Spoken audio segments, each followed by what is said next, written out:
Hello friends, welcome to science Guru Sohan. Science Guru Sohan के YouTube channel पर आप सभी का स्वागत है। आइए आज से शुभारंभ करते हैं साइंस का और शुरू करते हैं केमिस्ट्री सब्जेक्ट से। हम लोग बारी बारी से सभी विषयों का अध्ययन करेंगे, परंतु आज इस वीडियो में केमिस्ट्री का इंट्रोडक्शन एवं पहला चैप्टर हमारे आसपास के पदार्थ को समझेंगे। तो अंत तक हमारे साथ बने रहिएगा। चलिए वीडियो को शुरू करते हैं। केमिस्ट्री वर्ड इजिप्ट वर्ड कीमिया से लिया गया है, जिसका अर्थ होता है ब्लैक सॉइल। अगर हम केमिस्ट्री के जनक की बात करें तो लेवोसियर को केमिस्ट्री का जनक कहा जाता है। हालांकि भारतीय केमिस्ट्री का जनक, भारतीय रसायन का जनक पीसी रॉय को कहा जाता है। भारतीय रसायन का जनक पीसी रॉय को कहा जाता है। इसके अलावा आपको याद रखना है कि जब 1774 ईस्वी में जोसेफ प्रिस्टले ने ऑक्सीजन का आविष्कार किया था तो लेवोसियर ने ही उसे प्रमाणित किया था और यह सिद्ध किया था कि बिना ऑक्सीजन के किसी भी पदार्थ का दहन नहीं किया जा सकता है। हालांकि एक पदार्थ ऐसा है जो बिना ऑक्सीजन की अनुपस्थिति में जल सकता है, वो है जर्कोनियम। जर्कोनियम को दहन कराने के लिए ऑक्सीजन की आवश्यकता नहीं पड़ता है। बाकी जितने ही पदार्थ है उसको जलाने के लिए ऑक्सीजन की आवश्यकता पड़ती है। इसके साथ ही आपको याद रखना है कि भारत में नाइट्रेट के बारे में बहुत ज़्यादा रिसर्च किया था पीसी रॉय ने, इसीलिए इन्हें नाइट्रेट मैन ऑफ इंडिया भी कहा जाता है। पीसी रॉय को नाइट्रेट मैन ऑफ इंडिया भी कहा जाता है। पीसी रॉय को नाइट्रेट मैन ऑफ इंडिया भी कहा जाता है। आइए अब देखते हैं कि रसायन विज्ञान में हम लोगों को पढ़ना किसके बारे में होता है। तो ये विज्ञान की वैसी शाखा है जिसमें हम लोग मेनली पदार्थ के गुणों और उसके रासायनिक प्रकृति का अध्ययन करते हैं। जब पदार्थ के गुणों और रासायनिक प्रकृति का अध्ययन करते हैं उसे ही रसायन विज्ञान कहते हैं। तो आइए शुरू करते हैं रसायन विज्ञान का पहला चैप्टर, हमारे आसपास के पदार्थ को। पहला चैप्टर में हम लोगों को पदार्थ और पदार्थ के वर्गीकरण के बारे में पढ़ना है।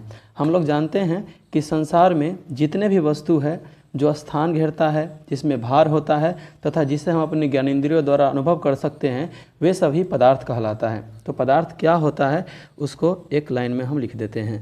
पदार्थ को अंग्रेजी में मैटर कहते हैं।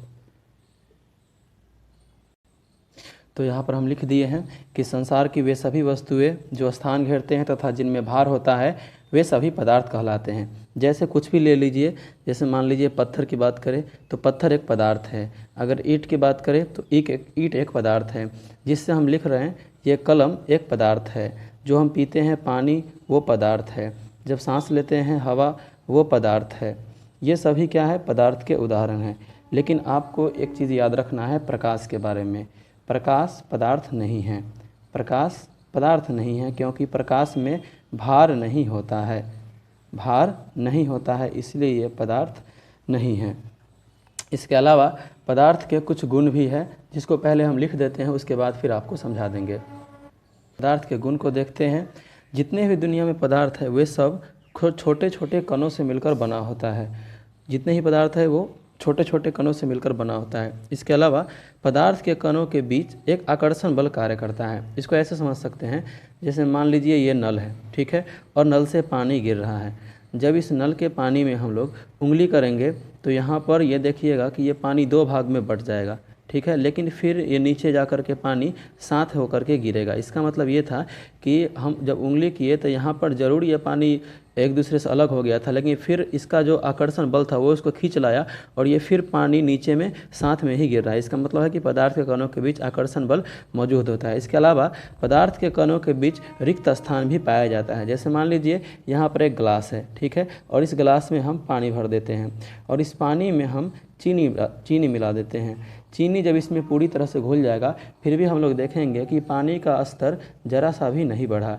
इसका मतलब ये हुआ कि जो पानी के बीच बीच रिक्त स्थान था, उस रिक्त स्थान में जा कर के ये चीनी के अवयव जो है वो उसमें घुल गए, जिस कारण से पानी का स्तर नहीं बढ़ा। यानी कि पदार्थ के जो कण होते हैं उसके बीच रिक्त स्थान मौजूद होते हैं। इसके अलावा पदार्थ के कण हमेशा गतिशील होते हैं, जितने ही पदार्थ के कण हैं वो गतिशील रहते हैं। हाँ, ये अलग बात है कि ठोस में ये जो कणों की गति है ये कम होता है और द्रव और गैस में ज़्यादा होता है। ये हम लोग जब पदार्थ का वर्गीकरण पढ़ेंगे उसमें इसका डिटेल्स समझ लेंगे। आइए इसके आगे चलते हैं। अभी हम लोगों ने पदार्थ पढ़ा, पदार्थ को और अच्छे से समझने के लिए आइए इसका वर्गीकरण करते हैं। पदार्थ को हम लोग दो आधार पर बांट सकते हैं, एक इसके भौतिक अवस्था के आधार पर और दूसरा रासायनिक क्रिया के आधार पर। भौतिक अवस्था के आधार पर और दूसरा रासायनिक क्रिया के आधार पर। भौतिक अवस्था के आधार पर पदार्थ को 5 भागों में बांटा गया है: ठोस, द्रव, गैस, प्लाज्मा और बीईसी। रासायनिक क्रिया के आधार पर पदार्थ को 3 भागों में बांटते हैं: तत्व, यौगिक और मिश्रण।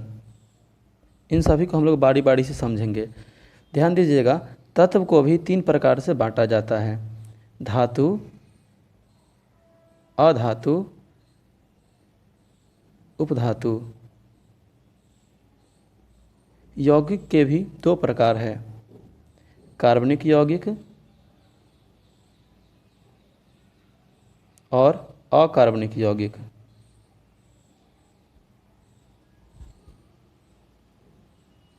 अगर मिश्रण की बात करें तो मिश्रण के भी 2 प्रकार हैं: समांगी मिश्रण और विसमांगी मिश्रण। विसमांगी मिश्रण हम लोग बारी बारी से सबके बारे में पढ़ेंगे। एक बार फिर से देख लीजिए, पदार्थ को 2 आधार पर बांटते हैं, एक भौतिक अवस्था के आधार पर और दूसरा रासायनिक क्रिया के आधार पर। भौतिक अवस्था के आधार पर पदार्थ को 5 भागों में बांटा गया है: ठोस, द्रव, गैस, प्लाज्मा और बीईसी। रासायनिक क्रिया के आधार पर पदार्थ को 3 भागों में बांटते हैं: तत्व, यौगिक, मिश्रण। तत्व के भी 3 प्रकार है: धातु, अधातु, उपधातु। आप लोग पहले जानते होंगे, ये चालक होता है, अचालक होता है और ये अर्धचालक होता है। हालांकि हम लोग इसके बारे में अध्ययन करेंगे विस्तारित रूप से। यौगिक को भी 2 भागों में बांटते हैं: कार्बनिक यौगिक, अकार्बनिक यौगिक। जिसमें कार्बन की मात्रा होगा कार्बनिक यौगिक, कार्बन की मात्रा नहीं होगा अकार्बनिक यौगिक। जैसे मान लीजिए कि यहाँ पर हम लिखते हैं CO2। अब CO2 में कार्बन है, ऑक्सीजन है, ये एक यौगिक है और इसमें कार्बन है तो कार्बनिक यौगिक हो गया। जैसे मान लीजिए हम लिखते हैं H2O। H2O एक यौगिक है लेकिन यहाँ पर कहीं भी कार्बन नहीं दिख रहा है तो ये अकार्बनिक का उदाहरण है। हम लोग डिटेल्स में सबके बारे में पढ़ेंगे। अभी आगे बढ़ते हैं। मिश्रण को भी 2 प्रकार से बांट दिए हैं: समांगी मिश्रण, विसमांगी मिश्रण।